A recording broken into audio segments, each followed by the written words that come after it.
Moonshine Jesus, baby, alright. Moonshine Jesus, a surprising delight. Moonshine Jesus, won't you shine a light?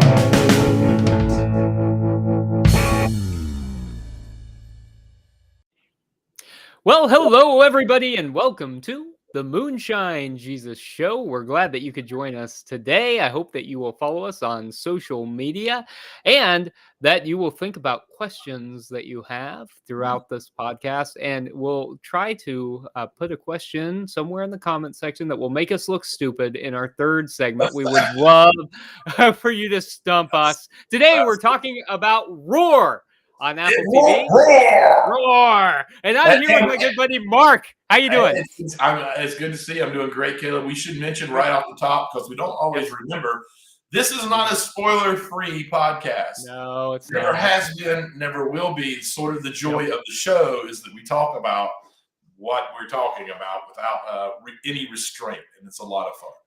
That's right. That's the only way we can really delve into the theology and politics and Absolutely. can geek out fully. Right. So Yeah. should also mention, it's brought to you by progressivechristianity.org. Mark, what are you drinking today? Well, since we're doing Roar, and Roar is about women's issues and empowerment for women, I picked an iconic woman who's recently passed, a drink that's named after her. I am having a Betty White. You can see it's kind of a white liquid. Betty White is an amazing woman. Folks don't think about all the things that she has done. She was the first woman to produce a sitcom in the U.S. She was an animal activist on multiple boards, an advocate for LGBTQ rights, just an amazing woman. That's just the tip of, like, she did a variety show, had a black actor on the show, and lots of people go to cancel it. She basically said, I don't care. Do what you got to do, but he's going to be on my show. I mean, she was just an amazing, strong, empowering woman, an icon. And so this is what her favorite liquor was vodka. So this is 2-part vodka, 1.5 parts lemon juice, and then some powdered sugar. Put it in ice, shake it hard, and pour. How about you, sir? What's your themed drink for today?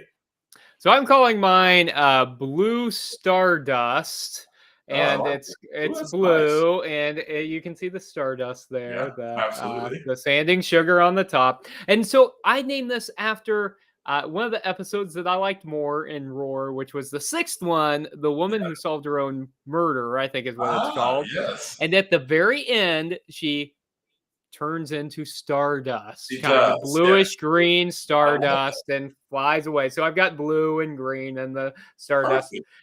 And it's vodka, triple sec, and blue curacao. Well, here you are, sir. Cheers to you. Cheers to you, Mark. Cheers to a good show, and cheers to all those who have tuned in. Wow.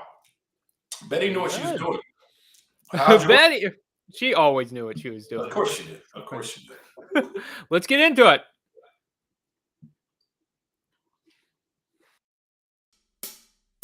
Moonshine Jesus, Moonshine Jesus, Moonshine Jesus, Moonshine Jesus, won't you shine a light?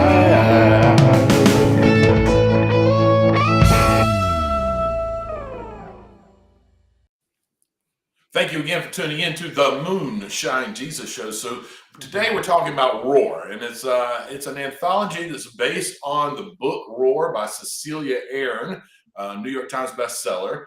And it's a woman-led surreal anthology that combines magic realism, social reality, horror, comedy, and drama. And each episode works to unravel the nuances behind some of the most crucial issues affecting women today, as we join 8 different protagonists, each at a moment of transition in their life, and each ultimately handling it with wit and resourcefulness and compassion.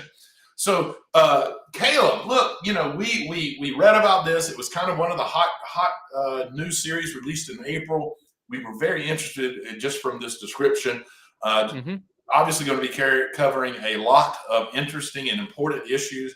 And it presents itself as like it's going to be really unique in the way it goes about doing this, right? It's unique. So what was your like after 1 or 2 episodes, what was your initial kind of response to what you received? Okay, so if I had to describe this series in one word, it would be weird. And if it was 2 words, it would be super weird. And so my favorite moment was Mark, you texted me last week after like 3 episodes, Yeah. and you said, Roar is really weird. And I said, good weird? And you're like, maybe. and so I got to that point. I decided last night I was going to binge the whole series in one night, all 8 episodes. And so I got to the 3rd episode, and I'm like, okay, I understand. I understand that text.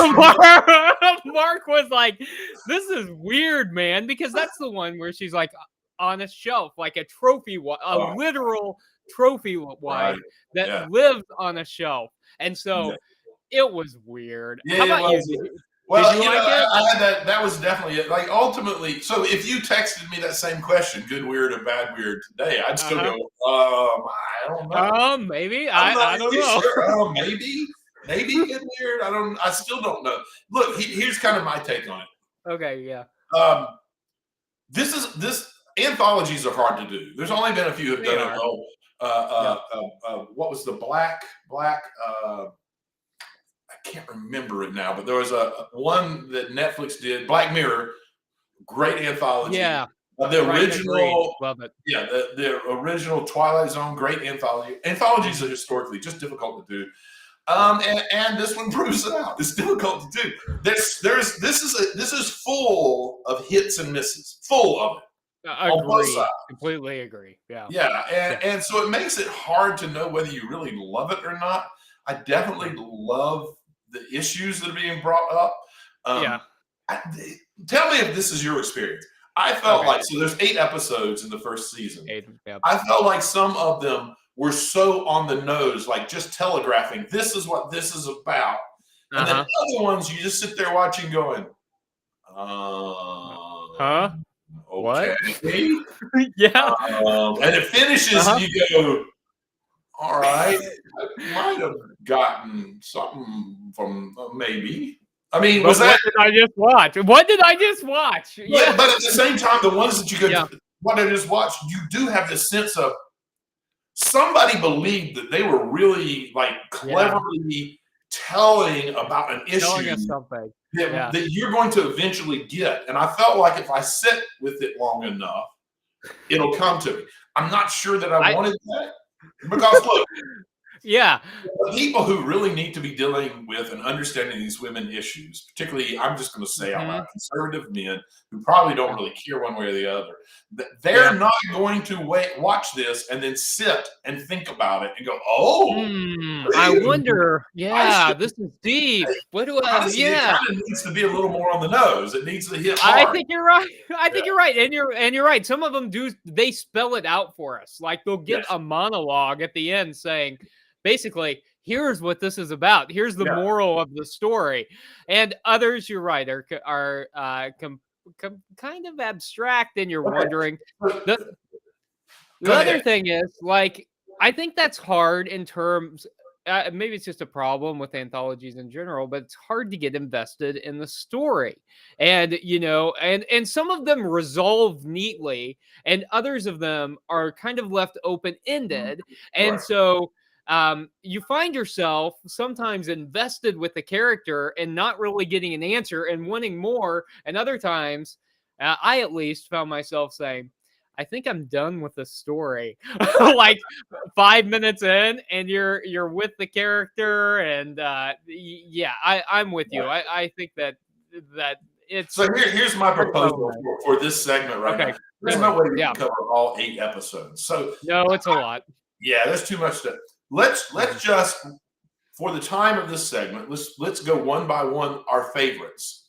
Okay. And it sounds like from your drink that both of us have the same number 1 favorite. Okay. Yeah. Because definitely for me, the woman who solved her own murder, Mhm. I thought far outshined the rest of them. Not Yeah. not that the rest of them were horrible. They all have some really Right. good qualities and parts about them. But I Yeah. did think the woman who solved her own murder, it was just this beautiful piece of work. The acting's incredible. Very They've good. got Yeah. oh my god, I love the tandem cops that are Yeah. supposed to be solving the Right. murder The men. the Yeah. men. And they are your typical like bad guy cop, good guy cop, but they're both sort of reductive and sexist about Mhm. who this girl who was murdered might have been. So Yeah. I love how that you far too frequently we see women being put into stereotypes in Right. shows, films, and stuff. Mhm. I love that the only real stereotypes were the two guys in this, and they were Right. your good guy, bad guy cop, and they were so reductionist, they were so sexist about what Right. might be going on. Absolutely. I thought Mhm. that was brilliant. I love that Ego Woodham from Saturday Night Live ends up being the cop who ends up solving it, and was Yeah. great in the role. Fantastic, I thought. Mhm. Um, and I do think that was one that it hit me late, almost embarrassingly late. That a big part of this was kind of the anti-woman online hate that gamers throw towards Yeah. them. And ultimately, Yeah. accuse women of being the cause of all of their own, not the women's issue, but the gamers' personal issues. But I mean, it's been in the news a lot. Probably was in the news when this Right. was being written, frankly. And Mhm. I love the way that they handled that and the twist that it adds to that particular episode, and how she does solves her own woman, her own murder, and Yeah. and shares that with another woman, empowers her, and has her ultimately. She says like finally figures out how to leave notes and do things physical, and basically says, "Here's all the Yeah. clues you need to solve this murder, and then you tell them that you need a promotion." I kind Right. of love that. Kind of love that. I mean, what was your take? Yeah, I love that one too. It doesn't surprise me that we we both kind of picked the Agreed. same one. I also think this was the episode that tied things up the neatest, Fair. which maybe is what I liked about it. I think as the series as a whole, I was looking for a bow to tie it up. I was hoping by the time we got to the last one we'd get a bow or at least a common thread running I through them, agree. and we And from the promos of it, I kind of thought there was going to be more than just right. women's issue being a common thread. I thought there Yeah. was going to be some clever moment where it's Yeah, all the these. stories are interconnected or something, and they Yeah, weren't. They no. weren't. So I like that, but I also liked I liked that this one. I thought Alison Brie did a great job of Amazing. acting. She knows she's the one who is the kind of the ghost and who is figuring out her power. And she's funny. It was entertaining to watch, and it in a humorous way deals with notions of evil and life and death, Oh, and I thought that was kind of brilliant. And the cops are there contemplating the nature of good and evil, and she's saying, but how about the practical matter of yeah. 16-year-old boys who Right. are Right. being taught casual violence, Right. and so And no one's it monitoring shows it or that doing much about it, or yeah, it's causing this culture right, of aggressive hatred and uh-huh, aggressive both in the mental way, but also in as the show spells out in physical ways. yeah, I thought it was a really well for me. I wish more yeah. of the episodes were done this way. Yeah, I But agree with you, and I because think it said something that we've unpacked it, but there's so much more. Like we could spend a whole show doing that one just on this episode one. and Yeah. unpacking all the little tiny parts of women's issues that they really do an absolutely wonderful job addressing. And not just women's issues, but I think it did a great job of talking about death, Right. and Yeah. the fact that my drink I called the star blue stardust or something like that, and I love the thought of us returning to stardust, and us being made Classic from Carl stardust. Sagan. The Yeah, classic that's Carl right. Sagan. Right. Yeah. You came Yeah. from stardust. Yeah. That's right. That is theological, right? The It is. interconnection of the universe, that we are made from the same things as stars, and that we live Yeah. on through the particles after us. So I think that episode was cool. The other one that really resonated with me, Mark, was the first one. I really liked the first one, and The woman who disappeared. Yeah. the woman who disappeared. And so the plot is, if you haven't seen it, that she's a Black woman who has written a memoir that she is selling as that's going to be turned into like a screenplay, Yeah, a I love movie. that line. She's talking to a friend about how do you feel about them turning your book into a film, and she goes, "The thought of it just makes me itch." It's like, I'm kind of excited. There's something. And little did she know how much it was going to make her itch, because she goes to sell this, turned into a screenplay, and it turns out that she's selling it to 4 white men who want to turn her experience not into a screenplay, but into a VR experience where white people can live vicariously as her as a Black woman. Yeah. Oh my God. And the moment you said that, I just felt horribly and crap. Oh, you felt itchy? Did you feel itchy yourself? I felt itchy. It was a horror. I was like, oh, I get it. Oh, it was terrible. And you see them looking at her, and her looking back at them, and them being completely clueless about how they are taking her story, her experiences, and exploiting them and manipulating them, just to show white people that they can live vicariously through her experiences. And so the thing that I thought was interesting about that, and I mean, they kind of spelled out for us, is how often Black folks feel invisible. People of color feel invisible, as she literally becomes invisible to the white folks. And the only people that can see her are we assume Black folks, based on the one. Yeah, there was one other Black character. I don't remember his name or the actor, Blake.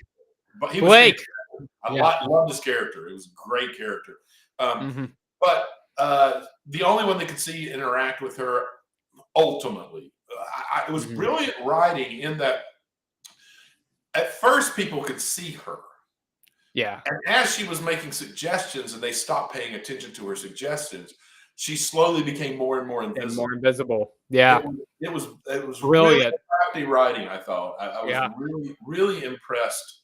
Really impressed with it. And I wanted more. I think her name was Wanda. I wanted more Wanda. I found myself going. I was like, with the first episode, I was into Roar. I was like, yeah, I want this. I want to see what happened to Wanda. Yeah, I would watch an entire movie of just Wanda and that experience, because it is Black experience, but even more specifically, it's Black Hollywood experience. Where Hollywood is much more about co-opting Black lives than celebrating Black lives, and the feeling of being invisible and dismissed. And it's just a brilliant episode. I really genuinely loved it. Listen, we've gone a little long on this segment, but I think that's just because there's so much that can be discussed here. There's a lot. Let's do this. Let's take a quick drop, come back on the other side, and hit some theopolitical questions. Let's do it.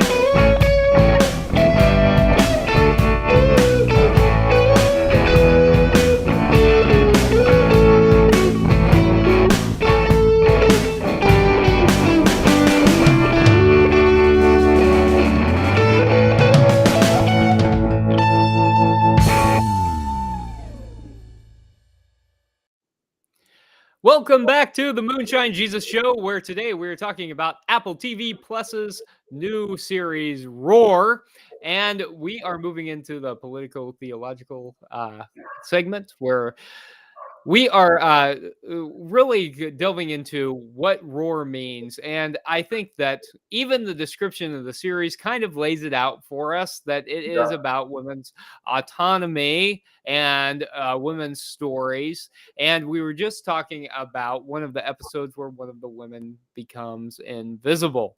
And so I think one of the things that this really led me to think about was, we are continuing to combat patriarchy in our society Absolutely. and in the church as well, both politically and religiously. We're combating systems that have been dominated by patriarchy. Mhm. And so that led me to wonder what steps we ought to be taking, both kind of as a nation and as a church, to be combating that patriarchy and ensuring that women are, able to live into really who they're supposed to be. Do you have insights on that, Mark? Well, I don't know how good my insights are. I can tell you We are both white men. right. I mean, that's the real problem with us trying to do this show, right? Like we are not going to be able to be right. as fully knowledgeable on this as a person who's lived the life and understands. That's right. Very personal. Although that's the hope, right? The roar is that people like you and me ought to gain some insight into what it's like to be a woman and to have this experience. Right. So look, I'm usually not a big fan of pendulum swings, but I do think, as a matter of fact, I think they're dangerous and lead to cycling in issues. But in the case of what's basically misogyny and keeping women out and looking down and thinking that women are less capable in some ways. Also, there was a great episode on internalized misogyny. The woman on the shelf, that was brilliant, talking about misogyny. Anyway, I think we need a pendulum swing. I think that we need, both in our churches and in our government, I think we need to have women being the majority rather than the minority. The problem is, obviously, the system is set up to try to, the system disallows that. It makes it very difficult. The way that we vote makes it harder for particularly like working moms. It's harder for them to find the time and get out to vote and to vote for women. It makes it harder for women to be candidates just because of the good old boy system that operates and how it allows people in and out. So there's lots and lots of issues with doing it. But I really do think that the solution is, in this case, a pendulum swing. We need majority female leadership, both in our churches and in our government. I think it would end up correcting. It's not going to fix all the problems because Marjorie Green and all. Yeah. But I think what we would see, though, is a leadership that makes for a healthier nation, for a healthier church, a more compassionate world. And one of the episodes, it was the only period piece in these episodes. It was The Girl Who Loved Horses, and it's a Western. And instead of solving the issue, ultimately, it feels like a regular old Western. She's going to solve the issue. Right. Guns and violence. And liquor. Yeah. But ultimately, they solve the problem with nonviolent creativity and wit. Right. And I think that's what we would see more of in the world. And is that not the world that we are trying to create? Isn't that the world that we are wanting to see? Absolutely, it is. And I do think we're starting to see the pendulum swing in churches. I think that a lot of churches are seeing majority women in leadership and are better for that. But I think that churches where we have male clergy in the leadership role need to be making important and they need to be making decisions to include women in leadership roles, or to ensure that women are taking leadership roles, because that's authentic to the Jesus movement. We know now that women were the ones who largely financed Jesus' ministry. Yeah, we know that women were some of his most active disciples, and the only ones that showed up at the grave, the only ones that didn't run away and hide. That's right. I love I love the thought. If some of you follow Nathan Monk on Facebook, I love, on Holy Saturday, he posted this thing and he said, I don't know why people are always talking about everyone abandoning Jesus. yeah, Judas betrayed him and Peter denied him, but the women were ready to confront the Roman guards to go and perform the burial rites. Absolutely. And and I'm like, yeah. And as Jürgen Moltmann said, no one would have known about the resurrection had it not been for women preachers. And so no matter what you make of that, at least in the story, that's true, that it is women who go out and talk about what they've seen at the grave. And so we know that women were such an important part of Jesus's ministry that the church ought to reflect that. And we really need to see that. And any justification by church leaders that excludes women is Right. just misogynistic. It's really just fitting into their own agenda. But what do we do? I mean, honestly, Yeah. church, the numbers show that Mhm. church attendance is predominantly female. Right. Like, it is predominantly female. However, Yes. church Yep. leadership tends to be predominantly male. So Right. what do white male leaders like you and I, what do we need to be doing in our given positions of, let's just face it, power and influence? What do we do in order to begin to change that? At my church, most leadership is women, or have most leadership, except obviously for my position, which needs to change. Not that I want out of my job. I like my job a lot. I love my people. But what else can we be doing? We advocate on behalf of women, and we ensure that structures are changing in such a way that are being more fair to women. So I think it's also true that ordination processes in multiple denominations unfairly discriminate against women, even for holding similar theological beliefs to that of men. And so I think that whenever we are in positions of authority to advocate on behalf of people who otherwise might be turned down, and to give them opportunities that they otherwise might not have had, is one of the most important things that we can do to leverage our positions to enact change. And I think generally, especially maybe you and I, Mark, as straight white cisgender guys, that we can do generally in society is to use those positions that we have to advocate on behalf of other people, to leverage whatever weight it is that we have to ensure that other people have opportunities that they have. Yeah, What do you think? I'd add one more thing. Good.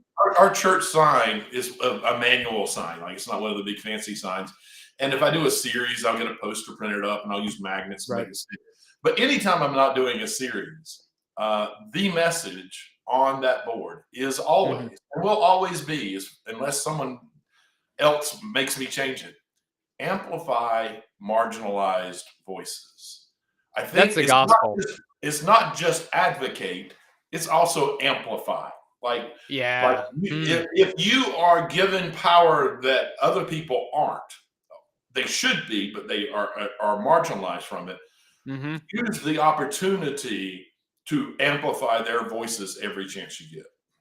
Yeah, that's a great point and I mean, that's the gospel, Mark. I mean, if we had, I think, to summarize the gospel in a phrase, that might be it, to amplify marginalized voices. That's what Jesus did throughout his ministry. Absolutely. Whether we're talking about women, whether we're talking about people who are socioeconomically marginalized, whether we're talking about people who are culturally marginalized, or in today's society, whether we're talking about people who are marginalized because of their sexual orientation and gender identity or expression, that those are things that we as church people ought to be amplifying their voices. Right. And Ellen Green brings up another element of that, who's comment in the comment section, saying it begins with listening and taking women seriously. And I think that's a very important addition to the notes. You cannot amplify a voice until you hear the voice. Take the voice seriously. So I think that's a really, really strong point. We spend too much time thinking we know how to amplify rather than listening and saying, what good point. You tell me how to do this, not let me do this for you, but rather say, you tell me what I can do since I have this privilege. What can I do? Tell me. Is that a problem of like straight white men? I don't think so. We don't ever think we know best, do we? Never. No, so speaking of not knowing best, let's get some questions, from Please all of post you them. out there. Please, those that are watching, we'd love send a question in. Let us know what you would like us to answer in this next segment.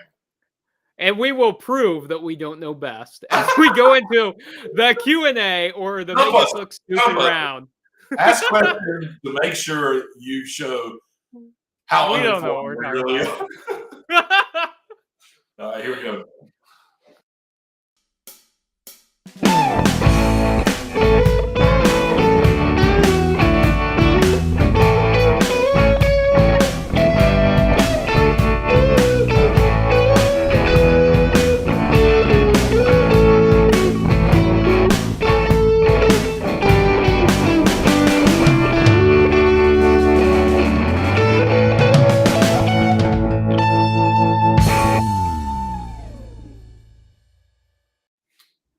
Welcome back to the Moonshine Jesus Show. We're really glad that you are with us.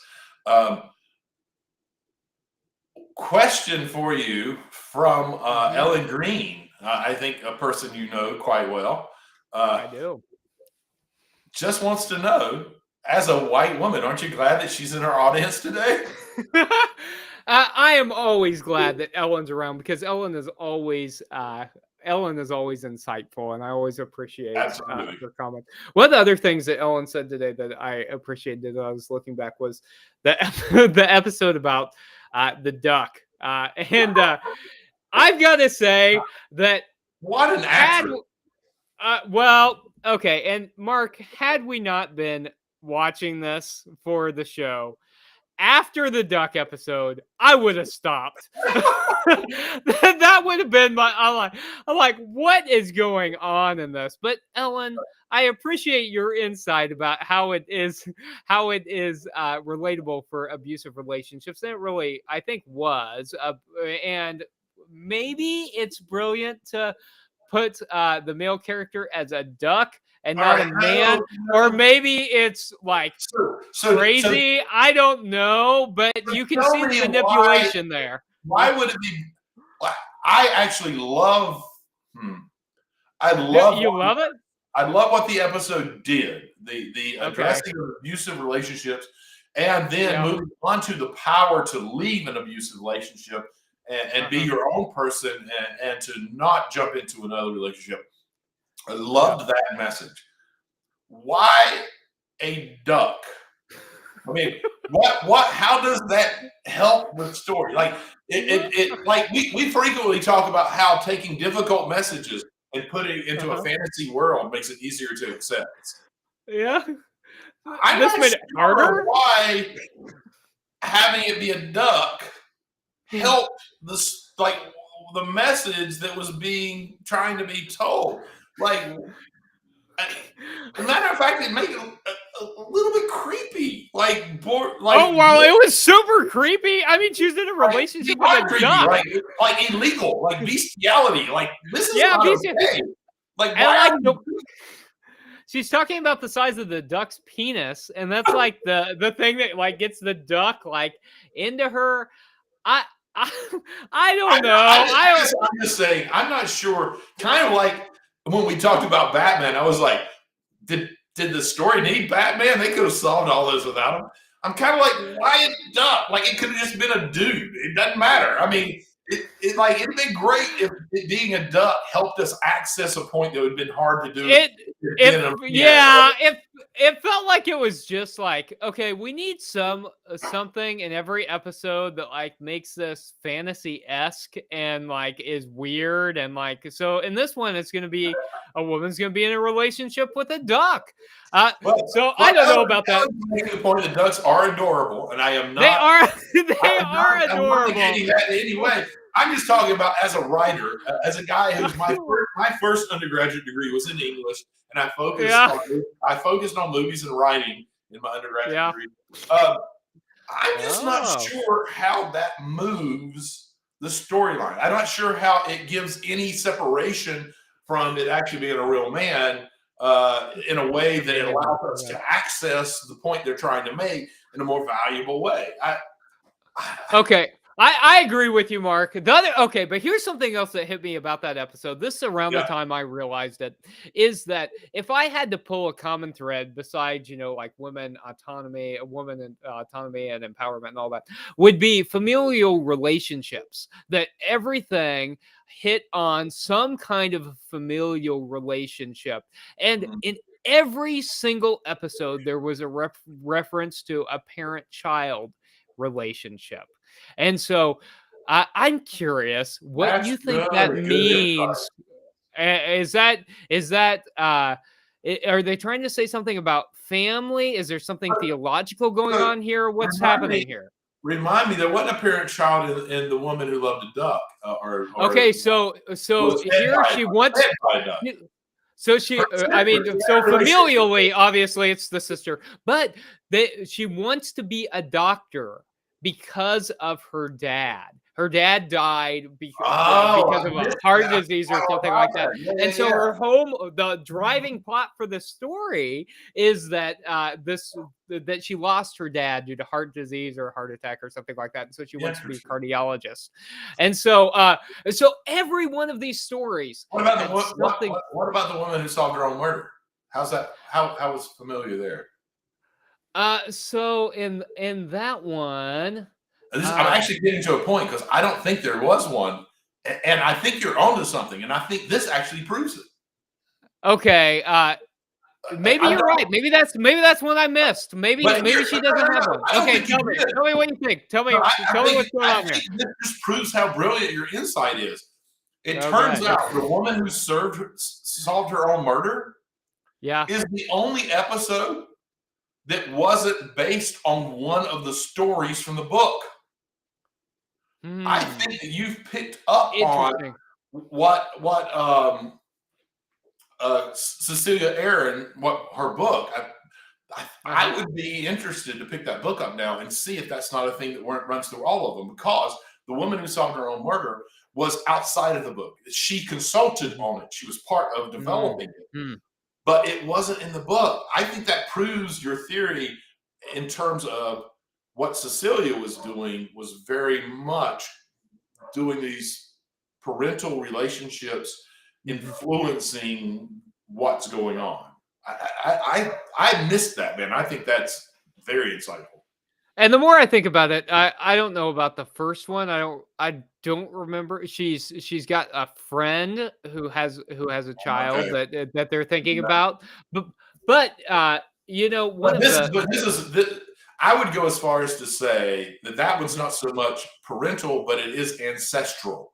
That this mm, is a history of being invisible that's been passed down through generations. yeah, So well, thank you there for proving that point, Mark. I I do think appreciate there it. is still a bit. Yeah. I need all the help I can get on that. So I appreciate it. But I love the thought. I love the thought too of how important familial relationships are.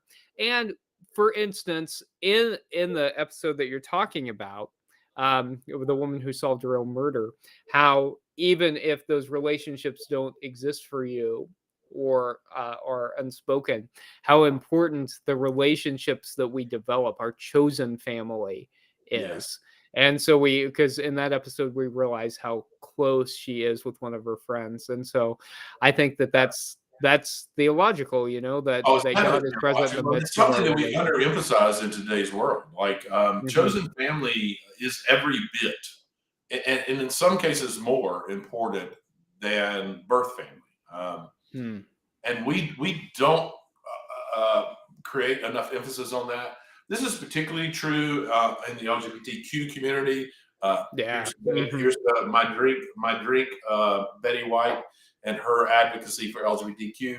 But Hmm. in LGBTQ lives, chosen family can literally save a life. It Absolutely. can be the difference maker. And so, yeah, I'm with you. I think that's an important element that we do see some, and probably need to be emphasizing more. Yeah. And so I give thanks for you, Moonshine Jesus listeners and Yeah, watchers, for absolutely. being our chosen family. And we Absolutely. appreciate you. And so cheers to you all, Moonshine Jesusers. Yes, indeed. grateful. Thank you for being here. We Moonshiners. What do we call?